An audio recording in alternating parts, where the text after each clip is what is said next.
When people hear the term stay-at-home parent, they rarely imagine a man in that role. But that was me, Marcus. I left a promising position in software development 3 years ago when our second child was born. My wife, Dana, insisted that she could support us with her high-paying consulting job, and I agreed. Honestly, I enjoyed spending time with the kids and keeping the house in order. It gave me purpose, or at least it used to. The shift started subtly. Dana began coming home later than usual. At first, it was last-minute meetings or client dinners. Then there were entire evenings when she'd barely respond to my texts. Our conversations at home became mechanical. She'd check her phone constantly, but not even glance at mine. And worst of all, she lost interest in the little things that used to matter. No more date nights. No "how was your day?" questions. Just distance. At first, I told myself it was stress, workload, burnout. But then I found the photo. A friend of mine, my old college roommate, texted me randomly one night. "Hey, isn't this your wife at Monarch Lounge last night?" Attached was a blurry photo of Dana sitting in a booth, shoulder to shoulder with some sharply dressed guy. Their faces were a little too close. Her smile, too relaxed. I stared at that photo for a long time. And that night, something in me shifted. After that photo, I started noticing the patterns. Not the obvious ones, but the kind that only someone close would catch. Dana's perfume lingered longer than usual, different from the kind she wore around me. Her wardrobe subtly changed. More heels, more tight-fitting blazers, expensive handbags that came with the job. One night, as I folded laundry, I noticed a pair of beige stilettos that I'd never seen before tucked behind her regular pumps. Tag still on. Dana was a minimalist. She didn't impulse buy. That was strike 2. Strike 3 came the following weekend.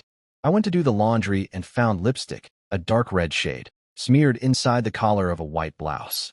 Dana didn't wear red lipstick. Ever. And so began my quiet investigation. I wasn't going to lash out. I wasn't going to cry. I was going to be smart. I started keeping a journal. Every late arrival. Every inconsistency. Every client dinner. That didn't add up. I downloaded a backup app that quietly synced Dana's phone data to a private drive. And I waited. Because when trust dies, only proof can speak. It took a week before the first backup landed in my hidden folder. I'll never forget how my hands trembled as I opened the synced data. Text messages were mostly clean. She wasn't stupid, probably using another app. But the emails? That's where she slipped. One thread caught my eye. It was titled Conference Follow-Up. Innocent enough, until I clicked it. Her follow-up included a hotel confirmation, a list of room service items for two, and the kicker, a photo attachment of her in a robe, glass of wine in hand, captioned, "Next time, don't make me wait so long." It was sent to a man named Colin. I scrolled back through their thread and found more. Flirtatious language masked behind corporate euphemisms. Inside jokes. Even code names. Dinner with the Grants was their term for hotel meetups. She had been meticulous, but not meticulous enough.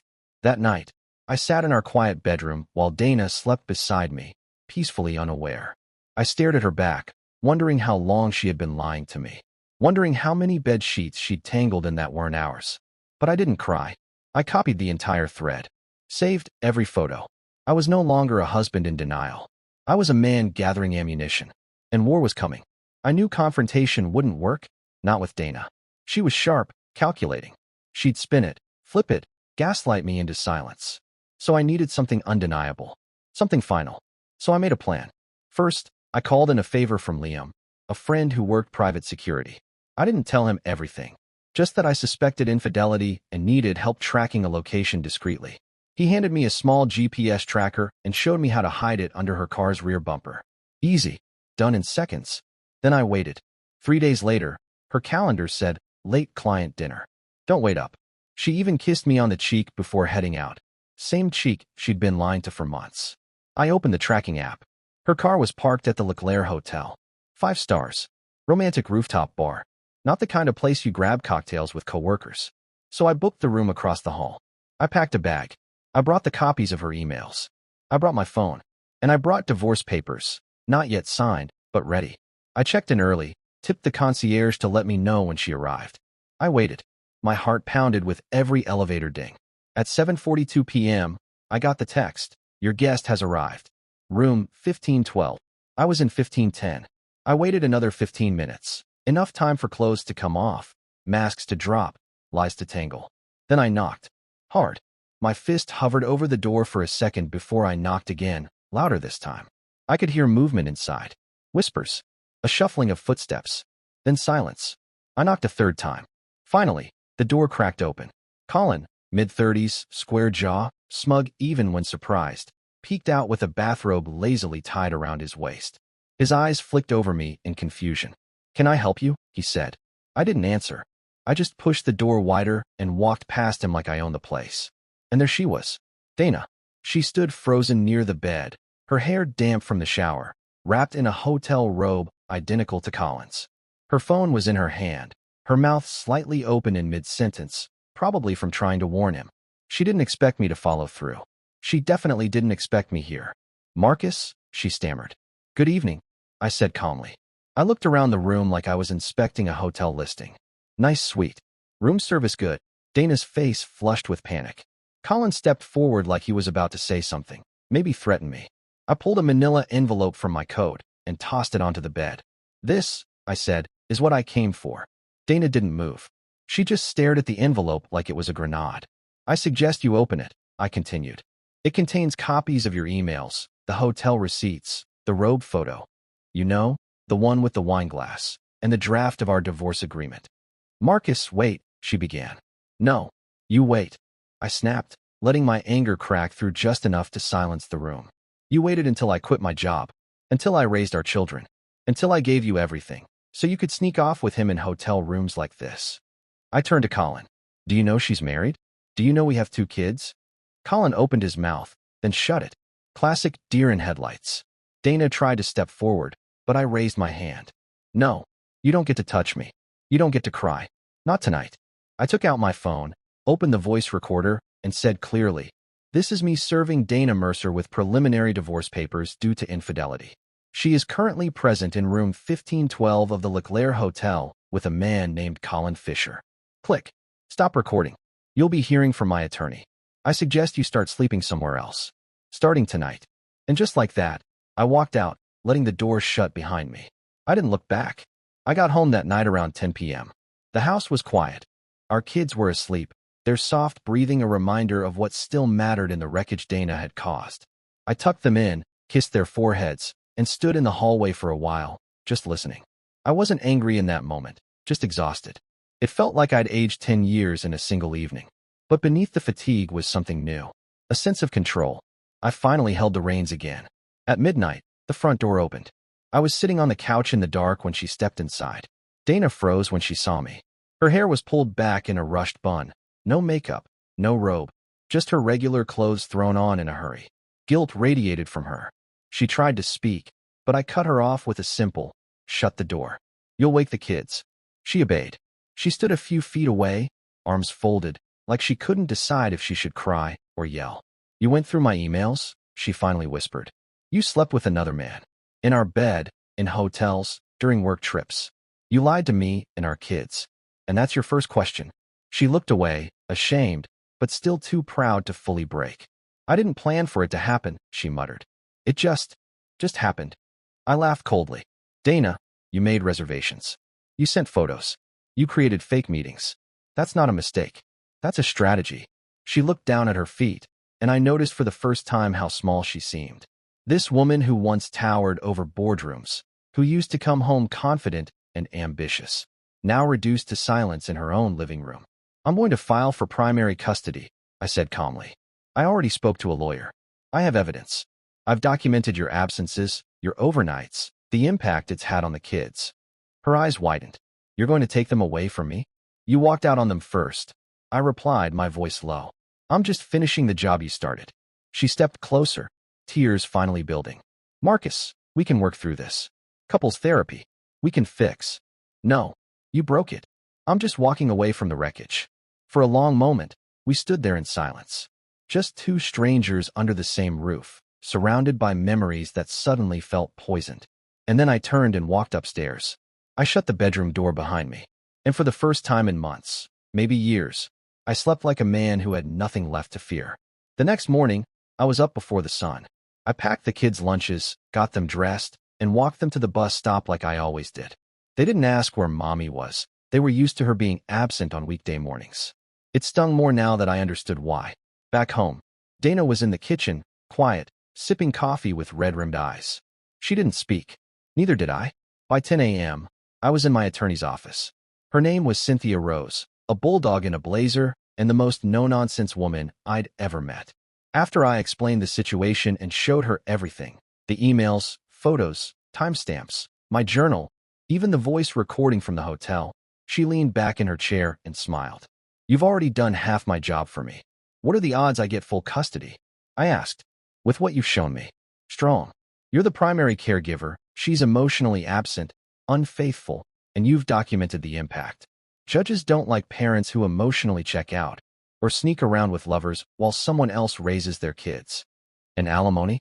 Oh, she's gonna hate you," Cynthia grinned. "And I mean that in the best way possible." By the time I walked out of that office, I had two things, a court date, and a new sense of power I hadn't felt in years. Dana tried to act civil for the first few days, asking to talk, asking for time. But once she got served the real divorce papers, the gloves came off. She screamed. She cried. She blamed me. She even accused me of manipulating the kids against her. But it didn't matter anymore. The mask had slipped. I'd seen who she really was. And soon, so would the court. 1 week later, I dropped off the kids at school, then met Dana and her lawyer at mediation. She was wearing her power suit, perfectly ironed. But I could tell she was unraveling. Her hands shook. Her voice cracked. She wasn't the woman who used to close deals at $10,000 a day. That woman was long gone. Cynthia handled the meeting like a sniper. Calm, precise, deadly. She laid out the timeline of Dana's absences, showed the emails, and even played the voice memo. Dana tried to speak, but everything she said sounded weak, defensive, hollow. At the end of it all, Dana's lawyer leaned over to whisper something to her. Dana paled. Then she looked at me like she wanted to hate me, but couldn't find the energy. She knew she lost. The courtroom smelled like old paper and disinfectant, sterile, emotionless. It was a strange backdrop for the most important moment of my life. Dana sat across from me in the courtroom, heels tapping nervously against the floor, her expression composed but strained. Her lawyer sat rigid beside her, avoiding my eyes. My attorney, Cynthia, calmly sorted through documents like we were preparing for a business presentation. The judge, an older woman with a sharp voice and sharper eyes, called the session to order. No jury, just facts, evidence, and a long paper trail of betrayal. Cynthia opened strong. She presented a timeline of Dana's late nights and work trips, many of which coincided with Colin's business travel. She presented witness statements from 2 neighbors who confirmed I was the one who handled all school pickups, doctor's appointments, and meals. She included photos of the kids' activities, none of which Dana had ever attended. Then came the emails, the receipts, the voice memo. Even the metadata from Dana's photo attachments was printed out and time-stamped. Dana's defense was weak at best. She claimed emotional neglect from me. Ironic, given I was the one holding the household together while she ran off to cheat. Her lawyer tried to argue that I had violated privacy by accessing her emails, but Cynthia shut that down with a legal precedent showing that, as husband and financial co-owner of the family devices, I had access rights under suspicion of infidelity. Then came the testimony. I spoke clearly, calmly, about the emotional toll, about my decision to put my career aside to support her dreams, and how I became both mother and father to our kids while she became a stranger. Dana, on the other hand, broke during her own testimony. The pressure cracked her perfectly sculpted image. She cried. She contradicted herself. At one point, she even admitted she was confused and felt lost during her affair. The judge's ruling came the following week. I was granted primary physical and legal custody of both kids. Dana was given supervised visitation for the first 6 months, subject to review based on behavior. And yes, the judge ruled that Dana would pay monthly alimony and child support, given her significantly higher income. I walked out of that courtroom not just a free man, but a father who had won for his children. It's strange how fast a life can change when the weight of someone else's betrayal is finally off your shoulders. Mornings felt different now, lighter.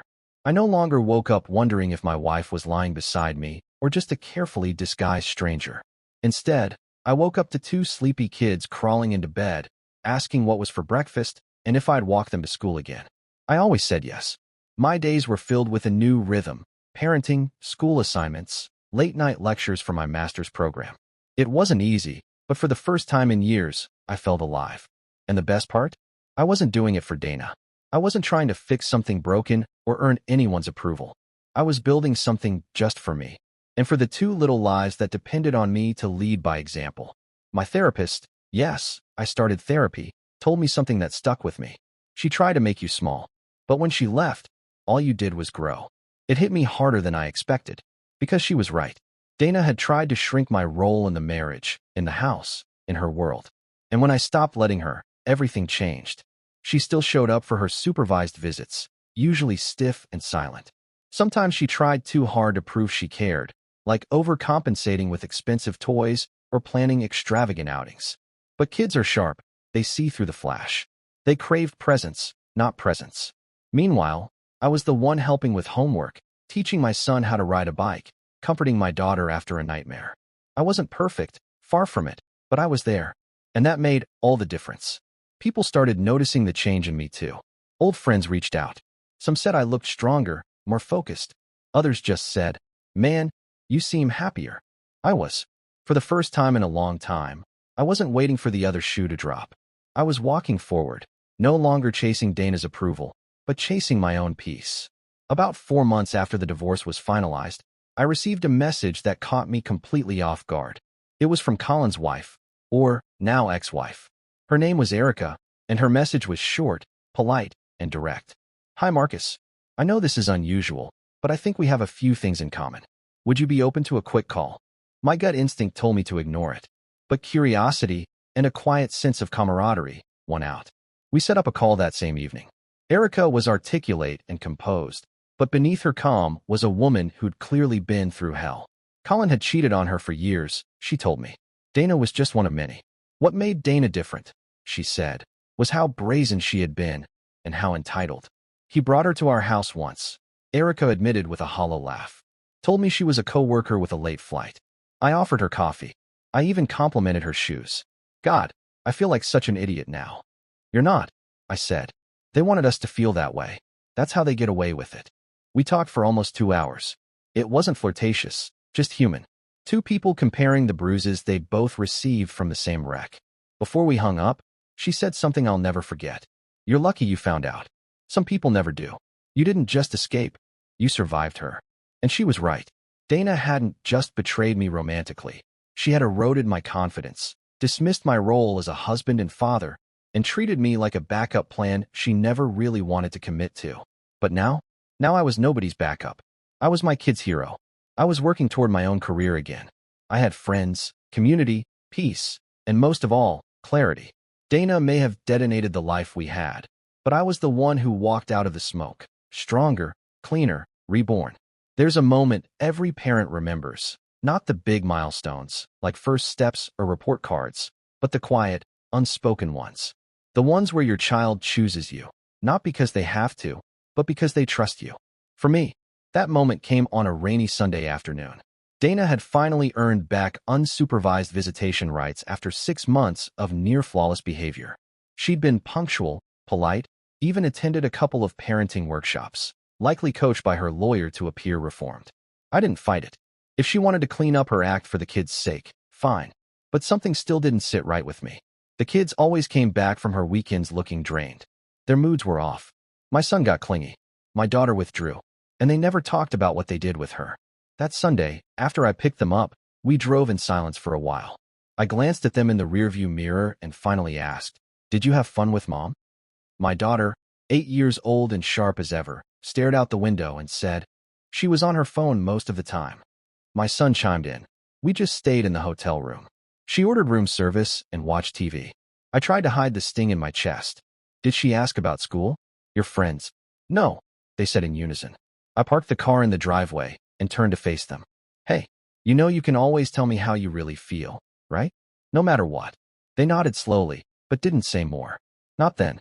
But later that night, after dinner, my daughter approached me while I was washing dishes. She held one of her stuffed animals close to her chest and said, "Can we stay with you all the time?" I knelt down. "What do you mean?" "I don't want to go to Mommy's house anymore," she whispered. "It feels weird there. Like she doesn't really want us, but she's trying really hard to pretend." It took everything in me not to tear up.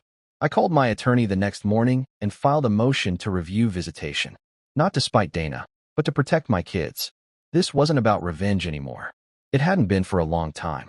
This was about building a home where my children felt safe, loved, seen. And in that moment, I realized something important. I hadn't just survived betrayal. I had replaced it with something better, something real. A year passed. It wasn't fast.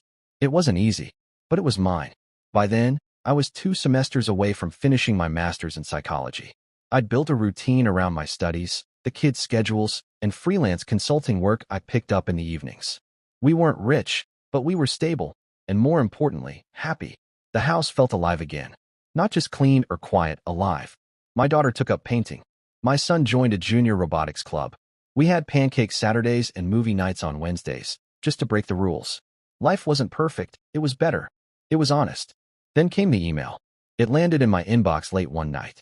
No subject line, just a name I hadn't thought of in months. Dana Mercer. I almost deleted it. But curiosity got the better of me. Marcus, I don't expect a response. I just needed to say this. You were right. About everything. I was selfish. I was distracted. I didn't see what I had. I've lost more than I can explain. Not just the job or the relationship with Colin, but the version of myself I used to like. I'm trying to fix that now. The kids seem happy. You've clearly done an amazing job. Thank you for not turning them against me, even when I probably deserved it. I hope one day they'll understand. I know I broke our family, but you rebuilt it better. Stronger. I'm sorry. Dana. I stared at the screen for a long time. Not because I didn't know what to feel, but because, for once, I didn't feel anything. No hate. No sadness. No yearning for closure. Just peace. I didn't reply. I didn't need to. Some words are meant to be heard, not answered. Graduation day felt surreal. Not because of the ceremony. I had never been big on pomp and gowns, but because of what it represented. I had rebuilt my life brick by brick, often in silence, often in pain. And now, I was walking across a stage as a man with not only a new degree, but a new identity. My name was listed under the Outstanding Graduate Recognition section. I was chosen to give a short speech as a non-traditional student, a single parent who had overcome adversity to return to school and pursue a career in counseling. I almost declined. Public speaking had never been my thing, but something in me whispered, do it. You owe it to the man who thought he was broken. So, I stood on that podium, heart pounding, and looked out at a sea of caps and gowns. Somewhere near the front row were my kids, sitting proudly next to my sister and a few friends who had become family over the past year. I spoke from the gut. I didn't come back to school because I wanted to escape my past. I came back because I refused to be defined by it. I lost a marriage. I lost trust. But what I gained was far greater: clarity, purpose, and a second chance. For anyone who's ever been told they're not enough, too soft, too domestic, too emotional, too behind, you're not behind. You're on your own timeline. And sometimes, starting over isn't failure. It's freedom. People clapped. I smiled. It felt good. Real. After the ceremony, while taking photos with my kids, I noticed someone standing off to the side, half hidden behind a stone column near the parking lot. Dana. She wasn't wearing sunglasses or makeup. She wasn't smiling. She just stood there with her arms folded, watching. I caught her eyes. She nodded once, and I nodded back. She didn't come over. She didn't interrupt. She didn't have to. We both knew what the moment meant. I had climbed out of the wreck she left behind, and she had come to witness the man I'd become. Not for confrontation, not for apology, but for respect. She left quietly, and I went back to my kids, my world now. Life didn't magically become perfect after that. There were still late nights, unfinished chores, math homework battles, and grocery runs with screaming kids. But it was our chaos. Honest. Raw. Ours. A few months after graduation, I officially became a licensed counselor. I opened a small practice in town focused on men's mental health and family trauma. Turns out, there were a lot of guys like me, stay-at-home dads, working husbands, quiet men drowning in the emotional aftermath of betrayal, parenting, burnout, and being told to just be strong. They didn't need someone with all the answers. They needed someone who'd been there. And that's what I gave them. My kids. They're thriving. My daughter started journaling, just like I did. My son wants to build robots and teach dad how to code again. We laugh more than we cry. We talk about real things. And I know, deep down, they feel safe. As for Dana, we keep it civil. The occasional birthday call. Holiday coordination. She seems calmer now. Humbled, maybe. But she's no longer part of our story, not really. She's a side character in a past chapter.